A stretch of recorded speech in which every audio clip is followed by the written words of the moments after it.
Ko tu divos vārtos domā? Sākums bija daudz sološs, vidus bija nepārāk daudz sološs, un tagad kaut kas sāks atkal interesants. Ceru, ka tāds būs līdz finišam. Tāds būs. Tad baigi labi. Tad būs interesanti.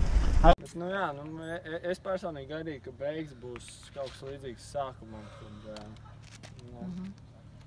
Baigais pārsteigums bija pa līdzi nav piebraukt uz finišu. Bet, varbūt, ka citiem pa grūti tā kā. Grūti jau vienmēr. Jātājums, cik ātri brauc. Patīkami, jā. Hop, hop, hop, hop.